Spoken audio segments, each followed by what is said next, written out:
पहले तो आप सबका इस सभा में बहुत बहुत स्वागत। बनवारी राम जी, प्रियंका यादव जी जो हमारे दो प्रत्याशी हैं, कल्पना राय जी की धर्मपत्नी सुधा राय जी, वैष्णवी राय जी, इंतखाब आलम जी, जनक कुशवाहा जी, बालकृष्ण चौहान जी, सुनील जी, धर्मेंद्र कुमार जी, राजकुमार राय जी, संजय यादव जी, राजू फरूखी जी, संजय सिंह जी और वीरेंद्र कुशवाहा जी, आप सबका भी इस सभा में बहुत बहुत स्वागत।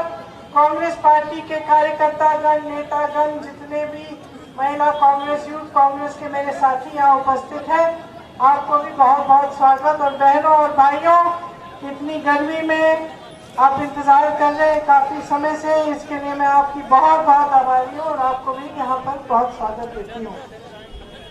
देखिए, चुनाव का समय है,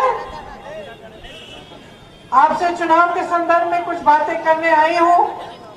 देश प्रदेश के हालात के बारे में, आपकी जो परिस्थितियां हैं उनके बारे में।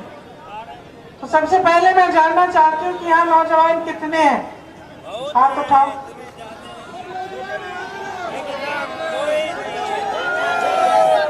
कितनों को रोजगार मिला है पिछले 5 सालों में? एक तो होगा, एक होगा, नहीं है। किसान कितने हैं? सब किसान हैं। कमा पा रहे हो आजकल? बुनकर कितने हैं?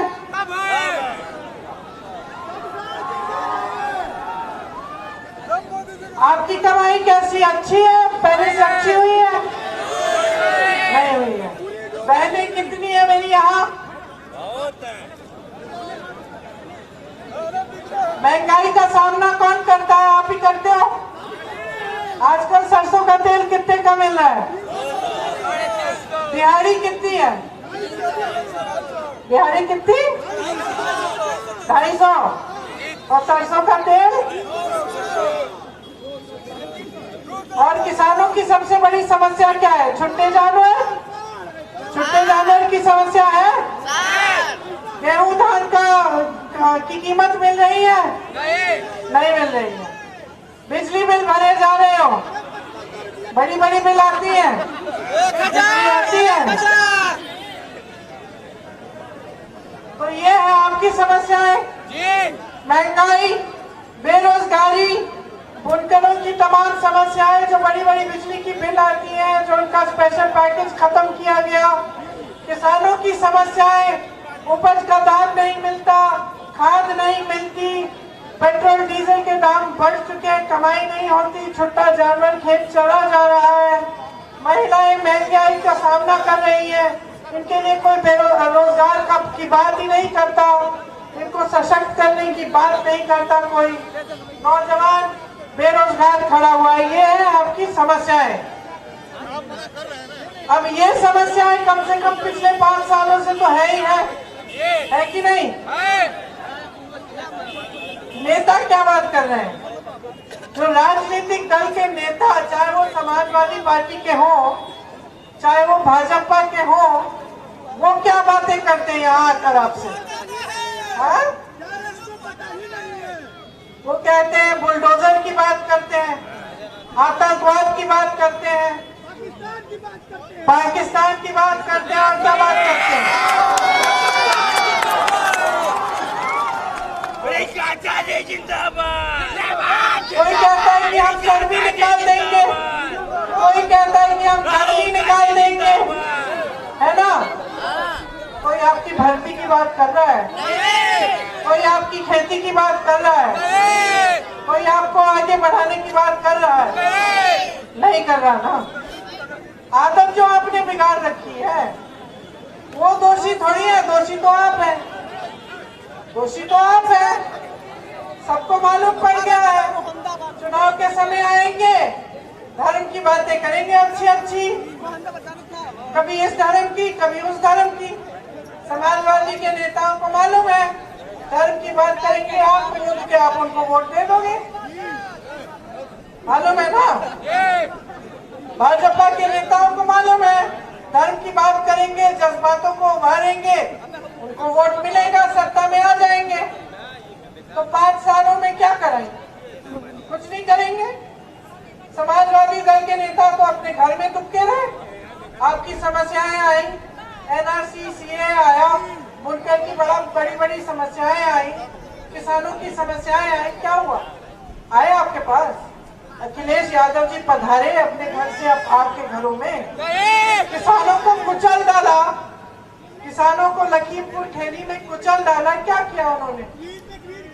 घर से ट्वीट कर दिया, घर से बाहर निकले ही नहीं। इतना बड़ा आंदोलन चला आपका एनआरसी सीए का, कहाँ थे?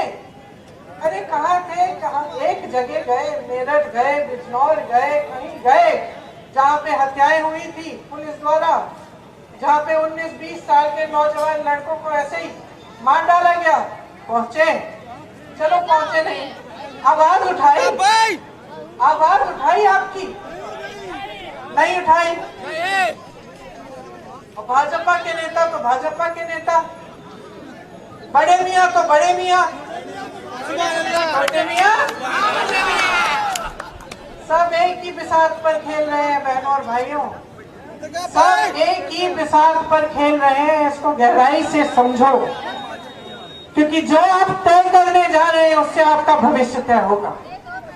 जो चुनाव है ये आपके भविष्य को तय करने का चुनाव है, और ये सब एक बिसात पर खेल रहे हैं। 5 सालों में समाजवादी दल के नेता, बहुजन समाज के नेता लड़े नहीं इनके खिलाफ, चुपचाप से बैठे रहे। और आपने इतिहास में एक ऐसा जंग बता दो मुझे, एक ऐसा जंग बता दो जो बगैर लड़े कोई जीत जाए। एक बता दो। कोई नहीं है, कोई ऐसा जंग ही नहीं है। जो लड़ा नहीं वो फिर से समझौता करेगा। मेरी शब्दों को ध्यान से सुनो, लड़ेगा नहीं। सरकार बन भी जाए तो सरकार झुकेगी इनके सामने, क्योंकि झुकते चले आ रहे हैं 5 सालों से। बहुजन समाज पार्टी की नेता तो निकल के अभी भी चुनाव में भी नहीं निकल रही है। किससे डर रही है? सीबीआई से डर रही है, चीन से डर रही है। चलिए आपको तो सब मालूम है, चीन के पीछे। तो जब सब मालूम है मेरे भाई, तो आंख मूंद के वोट क्यों दे रहे हो इन लोगों को? भाजपा की नेताओं की इतनी हिम्मत हो गई है आज कि आपके सामने खड़े होते कहते हैं कि हमें आपकी समस्याओं के बारे में पता ही नहीं। प्रधानमंत्री जी कह रहे हैं हमें तो पता ही नहीं था कि छुट्टे जानवर की देश में, प्रदेश में समस्या है। अब बताइए, सर्वज्ञानी, अंतर्यामी, विश्व गुरु, और उनको यही नहीं पता कि देश के सबसे बड़े प्रदेश में सबसे बड़ी समस्या क्या है 5 सालों से?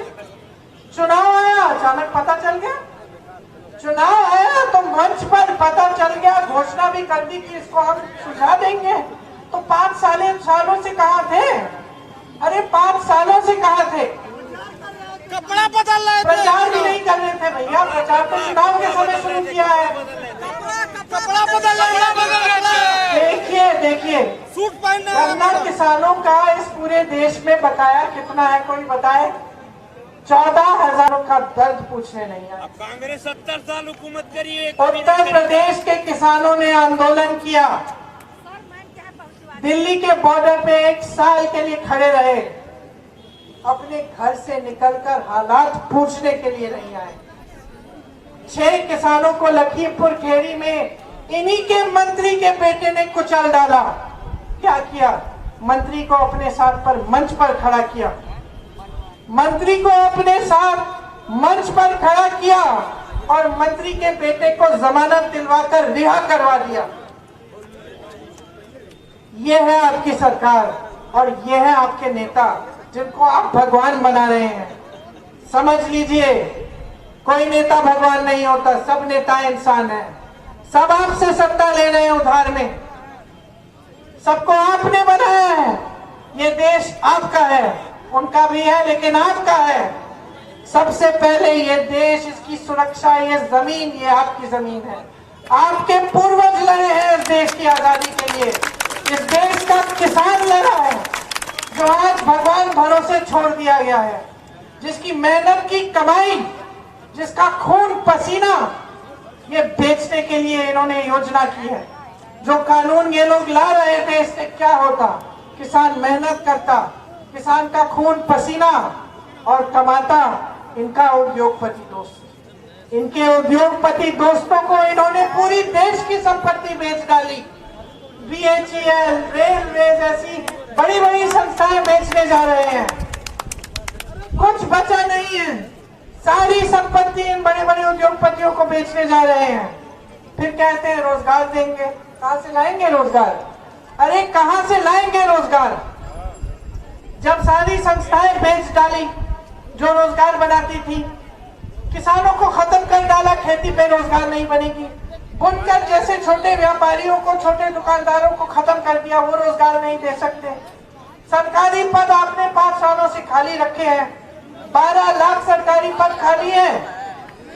भर्ती की प्रक्रिया इन्होंने धूमिल जानबूझ के की है। भर्ती की प्रक्रिया में भ्रष्टाचार जानबूझ के किया गया है, क्योंकि रोजगार नहीं देना चाहते। इनकी साजिश है, ये जनता को गरीब रखना चाहते हैं, अपने दोस्तों को अमीर बनाना चाहते हैं। आज इनके उद्योगपति दोस्त 1000 करोड़ रुपए एक दिन में कमा रहे हैं, बहनों और भाइयों, एक दिन में। और किसानों, आप 27 रुपए कमा रहे हो एक दिन में। एक दिन में 27 रुपए किसान कमाए और 1000 करोड़ रुपए इनके उद्योगपति दोस्त कमाए। ये सरकार चुनी है आपने। ऐसे नेता चुन रहे हैं जो सरकार के सामने लेट जाते हैं, झुक जाते हैं। बदलाव लाइए, समझ जाइए कि शक्ति किसकी है। ये लोकतंत्र है, ये तानाशाही नहीं है। आप अपना हक मांगते हो, आपको दबाया जाता है। आपका हक है। मोदी जी कहते हैं बहुत बड़ा एहसान कर लिया उन्होंने, आपको राशन के बोरे देके। खुद कहते हैं देश की जनता ने मेरा नमक खाया है। सुन लीजिए, शेम किस लिए? क्योंकि नमक खाते हैं नेता आपकी, वो भी नमक में आपका नमक खाते हैं नेता। और एक एक नेता को इस बात का एहसास होना चाहिए। ये एक नई परंपरा शुरू कर लिया अपने प्रदेश में, दशकों से चल रही है। सारे नेता जानते हैं 5 साल बाद आके आपके जज्बातों को उठाएंगे, गुमराह कर देंगे, जनता तो भोली भाली है, वोट मिल जाएगा, नहीं आ पार, तो फिर काम ही नहीं कर रहे हैं ना। अब आप देख रहे हो कि काम हो नहीं रहा है, आप देख रहे हो रोजगार मिल नहीं रहे हैं, आप कमा नहीं पा रहे हो, आपकी दुकानदारी खत्म हो रही है, यहाँ की महिलाएं सशक्त नहीं, असुरक्षित हैं, सब कुछ देख रहे हो। चुनाव आता है, इनकी बातों में फिर से गुमराह हो जाते हो, इनके जाल में फंस जाते हो और कोई समाजवादी को, कोई भाजपा को, कोई बसपा को अपना वोट देके फिर से अपने प्रदेश को खाई में डाल देते हो। शाबाश, बिल्कुल मत दो, देना नहीं है, बिल्कुल मत दो, अपना हक मांगो। ये रोजगार, ये तुम्हारा हक है, महिलाओं का हक है, नौजवानों का हक है। आपको उपज का दाम मिलना चाहिए, ये आपका हक है। बुनकरों को स्पेशल पैकेज और रेट मिलनी चाहिए बिजली की, आपका हक है।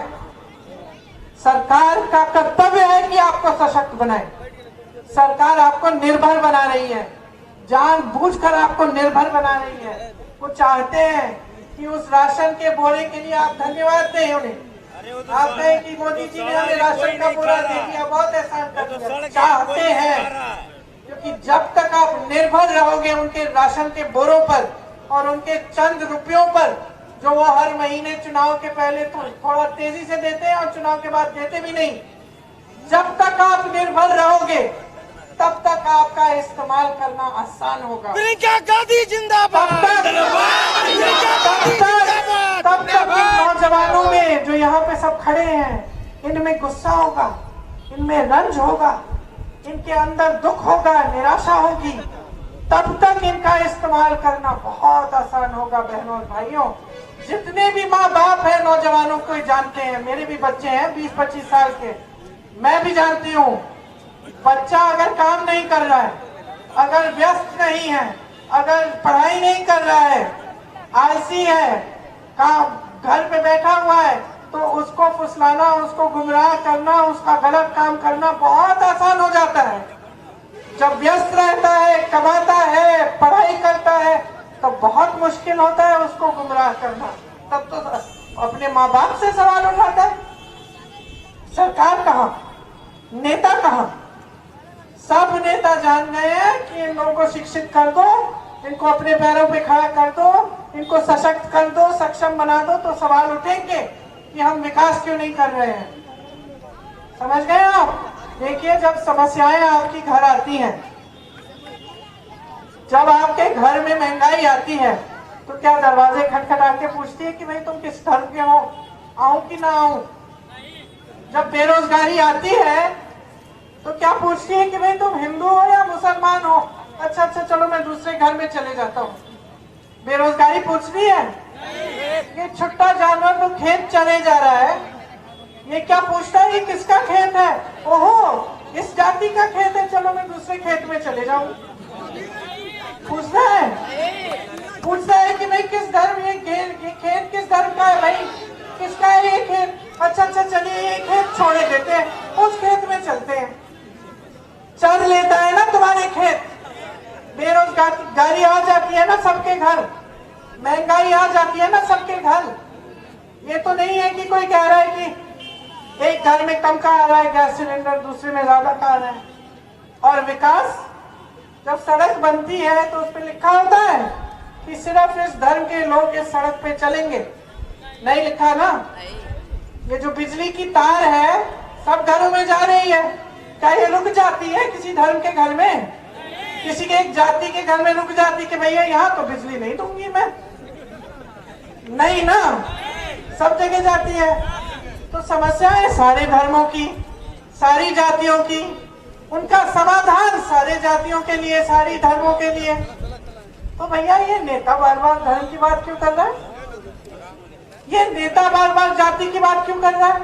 ये विकास लाएगा तो सबके लिए लाना पड़ेगा, समस्याएं तो सबको हो रही है। ये तो अपने लिए कर रहा है ना, ये आपके लिए थोड़ी कर रहा है।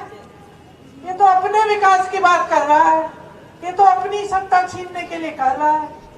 इसको मालूम है, आपने इसकी बुरी आदत डाल दी।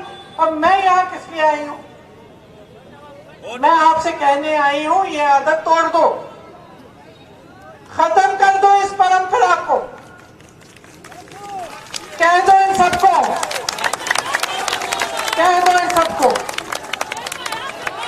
नौजवानों, मैंने एक वीडियो देखा, जो बच्चे भर्ती की परीक्षा देते हैं उनका वीडियो देखा। उसमें एक बच्चा कह रहा था, एक बच्चे ने कहा ये धर्म की बात क्यों करते हैं, इससे तो मेरा पेट नहीं भरेगा। अरे मुझे सक्षम बनाओ, मुझे रोजगार दिलवाओ, मैं कमाकर मंदिर में चंदा दूंगा,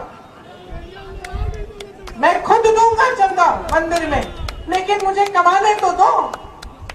इन बातों से मेरा पेट नहीं भर रहा है, खुद बोला उस नौजवान ने। तो समझ लीजिए आपके साथ क्या हो रहा है, बहुत बड़ा विश्वासघात हो रहा है। और ये मत सोचिए कि एक ही पार्टी कर रही है, तीनों की तीनों कर रही हैं, तीनों की तीनों कर रही हैं। कोई आपकी समस्याओं को हल करने की बात ही नहीं कर रहा। उन्होंने राजनीति किसी और चीज के बारे में बना दी है, जबकि राजनीति का मकसद है सेवा। नेता का धर्म यही होता है और कोई इससे बड़ा धर्म नहीं है।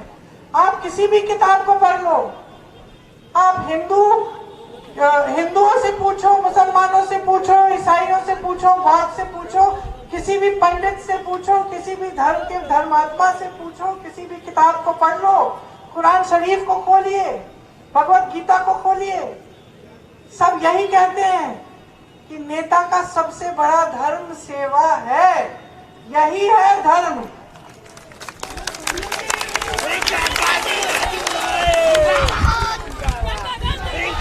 जो भूल गए हैं इस धर्म को, जो भूल गए हैं इस धर्म को, उनको सिखाइए, उनको जवाबदेह बनाइए। कह दीजिए हमें नहीं चाहिए ये राजनीति आपकी, रखिए आप घर पे अपनी राजनीति, हमें चाहिए विकास, हमें चाहिए रोजगार, हमें सशक्त होना है, हमें चाहिए सड़कें, पानी, बिजली, पाठशालाएं, ऐसी संस्थाएं, उद्योग जिससे हमें रोजगार मिले। हमारी भर्ती की प्रक्रिया को ठीक करो, ये बोलो। अब समझ लो कि आपकी जिम्मेदारी क्या है। आपके पूर्वजों ने आजादी की लड़ाई लड़ी ताकि आप आजाद हो। आज आजाद नहीं हो, गुलाम बना रखा है इन्होंने, जाल में फंसा रखा है। जब तक कमाओगे नहीं, जब तक आगे नहीं बढ़ोगे, तब तक आजाद नहीं हो। और ये जानबूझ के आपको गुलाम रखेंगे, समझ लो। अब कांग्रेस पार्टी क्या कह रही है वो भी सुन लो। सबसे पहले हम कह रहे हैं कि जो भर्ती की प्रक्रिया धूमिल हो गई है, इसमें भ्रष्टाचार बहुत हो गया है, इसको हम ठीक करेंगे, बनाएंगे। उम्र खत्म हो गई, हाँ, बहुत लोगों की हो गई, इसके लिए भी समाधान है। हम एक स्पेशल कमीशन रखेंगे। ये जो 69,000 की भर्ती, 22,000 की भर्ती, जो जिनकी उम्र खराब हो गई है, उम्र चली गई है और इंतजार कर रहे हैं, जिनके करियर बर्बाद हो गए हैं, जिन पर सरकार ने केस थोप दिए क्योंकि उन्होंने अपना हक मांगा, तो सबकी सुनवाई करेंगे इस कमीशन में। सुनवाई करके जो जो ठीक कर सकते करेंगे।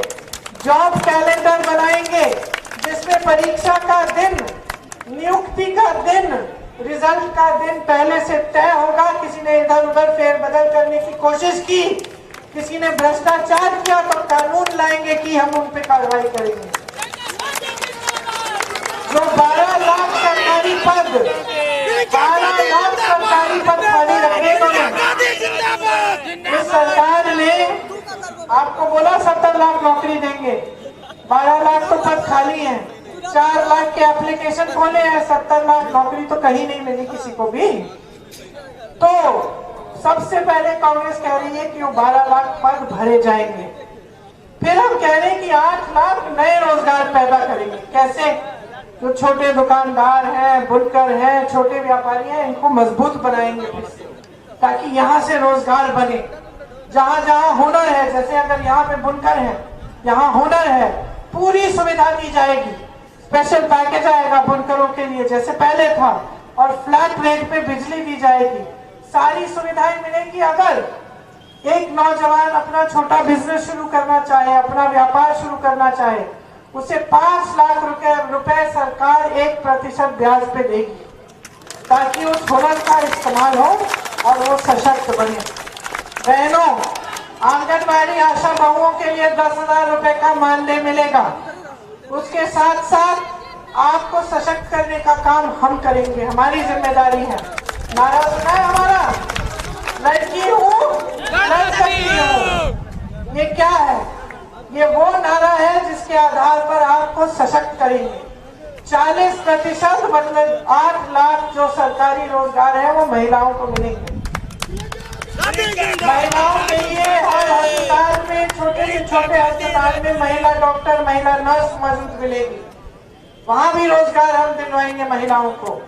पुलिस में 25% महिलाओं की भर्ती कराएंगे, ताकि आप पर अत्याचार हो तो आपको महिला पुलिस कर्मी मिले। और अगर आप पर अत्याचार हुआ और 10 दिन के अंदर अंदर FIR दर्ज नहीं हुआ, तो एक कानून लाएंगे कि जिस अधिकारी ने उसको रोका है उसका सस्पेंशन होगा। आपके लिए केंद्रीय विद्यालय जैसे विद्यालय हर जिले में बनाए जाएंगे। छात्राओं को मोबाइल फोन और स्कूटी मुफ्त में मिलेगा, ताकि ऑनलाइन पढ़ाई कर पाए और उनको स्कूल और कॉलेज जाने की सुविधा हो। बहनों, आपके लिए, आपकी सुरक्षा, आपकी सेहत, सब के लिए एक पूरी योजना बनाई है। हमने एक विधान बनाया, शक्ति विधान, आपको मजबूत बनाने के लिए। 40% महिलाएं प्रियंका यादव की तरह आज कांग्रेस पार्टी की टिकट लेकर चुनाव लड़ रही हैं। ऐसी महिलाएं हैं जिनकी बेटियों का बलात्कार करके उनको मार डाला और दफना दिया। ऐसी महिलाएं हैं जिनको मारा गया, पीटा गया क्योंकि वो अपने हक मांग रही थी। ऐसी महिलाएं हैं जो पंचायत का चुनाव लड़ने गई और उनके कपड़े फाड़ डाले पब्लिक में। लेकिन आज कांग्रेस ने उन्हें सशक्त करके चुनाव लड़ने को बोला और चुनाव लड़ रही हैं। मंच पर मेरे साथ वो खड़ी रहती हैं प्रधानमंत्री नरेंद्र मोदी जी के साथ वो मंत्री खड़ा रहता है जिसके बेटे ने किसानों को कुचला, मेरे साथ मंच पर वो महिलाएं खड़ी रहती हैं जिन पर अत्याचार हुआ है, क्योंकि कांग्रेस पार्टी ने उनको कहा है कि आप पर सत्ता की वजह से, सत्ता ने आप पर अत्याचार किया, उस सत्ता को अपने हाथों में लो, खड़ी हो जाओ और लड़ो, हम तुम्हारे साथ हैं। महिलाओं बहनों, आप एकजुट होकर एक बहुत बड़ी राजनीतिक शक्ति बन सकती हैं, इस देश की दिशा बदल सकती है। समझ लीजिए इस शक्ति को। किसानों के लिए पूरे कर्ज माफ होंगे। छत्तीसगढ़ में कांग्रेस की सरकार ने छुट्टे जानवर की समस्या का समाधान ढूंढा। छुट्टे जानवर को घर पे रखने से सरकार 2 रुपए किलो में गोबर खरीद रही है आपसे, उससे लोग छुट्टे जानवर को घर में रख रहे हैं क्योंकि कमा रहे हैं। गोबर का गोबर गैस बन रहा है और गोबर का खाद अच्छा बनकर किसानों को दिया जा रहा है ताकि किसानों की सुविधा हो। इससे छुट्टे जानवर की समस्या ही खत्म हो गई है छत्तीसगढ़ में। और यहाँ आपकी सरकार जो कह रही है कि हमें तो मालूम ही नहीं था कि समस्या है, हम चीख रहे हैं, चिल्ला रहे हैं हर मंच से 3 सालों के लिए कि यहाँ पे बहुत बड़ी समस्या है। मैंने मुख्यमंत्री जी को चिट्ठी लिखी, इसे सुलझाओ, छत्तीसगढ़ में हमने इसका समाधान ढूंढा है, यही कर डालो। कोई जवाब नहीं आया, कोई सुनवाई नहीं हुई आपकी। हम इस समस्या का समाधान निकालेंगे और वही योजना यहाँ लागू करेंगे। इसके साथ साथ आज के दिन में छत्तीसगढ़ में गेहूं और धान का 2500 रुपए क्विंटल मिल रहा है, आपको भी मिलेगा। गन्ने के लिए 400 रुपए मिलेंगे। जो ये बड़ी बड़ी बिजली की बिलें आ रही हैं, इनको हम आधा करेंगे सबके लिए। किसानों के कर्ज माफ होंगे, सबकी बिजली की बिल आधी होगी। और कोरोना के समय जो छोटे व्यापारी, जो लोग सबसे ज्यादा परेशानियों से का सामना जिन्होंने किया, उनके लिए हम जो कोरोना का बिजली का बकाया है वो साफ करेंगे। छुट्टे जानवर से जिसको नुकसान हुआ 3000 रुपए प्रति एकड़ का मुआवजा मिलेगा। 25,000 रुपए उन गरीब परिवारों को मिलेंगे जिन्होंने कोरोना की वजह से सबसे ज्यादा परेशानी झेली। ये सब योजनाएं हैं हमारी। इसके अलावा और भी योजनाएं हैं। भर्ती का विधान बनाया है हमने, उसको पढ़ो नौजवानों। अब वो दौर चले गया कि नेता आके खोखले भाषण दे, खोखली घोषणाएं करे। पढ़ो उस विधान को, देखो उसमें क्या कह रहे हैं, कहां से आएंगी तुम्हारी नौकरियां। शक्ति विधान को पढ़ो महिलाओं, ताकि आप भी जाने कि आपके लिए क्या करने की योजना है। उन्नति विधान को बाकी सब पढ़ो कि हम बुनकरों के लिए, हम दूसरे समाजों के लिए, हम अति पिछड़े लोगों के लिए, पिछड़े वर्ग के लिए, हम दलितों के लिए क्या करना चाहते हैं, आपको कैसे सशक्त बनाएंगे। क्योंकि ये देश आपका है, बार बार कह रही हूं, देश को बचाने का काम आपका है। सही नेता चुनो, नियत देखो नेता की, सही राजनीतिक दल को अपना वोट दो ताकि आपके देश प्रदेश में विकास आए। और घबराओ मत, इनकी तानाशाही से घबराओ मत, इनके बुलडोजरों से, इनकी बड़ी बड़ी बातों से मत घबराओ। कंधा से कंधा लगाकर आपके साथ लड़ने वाले ये सब बैठे हुए हैं, खड़े हुए हैं। हम इनके सामने कभी नहीं झुकेंगे, इनके साथ, भाजपा के साथ कभी समझौता नहीं करेंगे, कभी नहीं झुकेंगे। पुश्तों से हमारी लड़ाई इनसे है, हमारी विचारधारा अलग है इनसे। हम पूरे देश का विकास चाहते हैं। हम जानते हैं कि लोकतंत्र में सत्ता पब्लिक की होती है, हमारी और इनकी विचारधारा विपरीत है। हम इनके सामने कभी झुक नहीं सकते और कभी झुकेंगे नहीं। जान चले जाए हम कभी इनके साथ समझौता नहीं। जिंदाबाद। ये इसीलिए इनकी सबसे बड़ी लड़ाई हमसे है, क्योंकि ये जानते हैं सबको झुका सकते हैं। एजेंसियां लगाएंगे, केस लगाएंगे, कुछ भी करेंगे, सब झुक जाएंगे। कांग्रेस पार्टी नहीं झुकेगी और मेरा परिवार तो कभी नहीं झुकेगा इनके साथ, कुछ भी कर डाले। मन बना लो इस बार, उत्तर प्रदेश में कांग्रेस की सरकार लाओ। देख लेना, कांग्रेस की सरकार आएगी तो विकास कितनी तेजी से होगी। आप आगे बढ़ोगे, आपके हित में सरकार आएगी। यही बातें करने के लिए मैं यहाँ आई थी। आपने बहुत ध्यान से सुना, अपने मन में रखो ये बातें, याद करो इनको जब वोट देने जाओगे, क्योंकि अगर आपने गलत निर्णय किया तो फिर से आपका प्रदेश उसी खाई में रहेगा।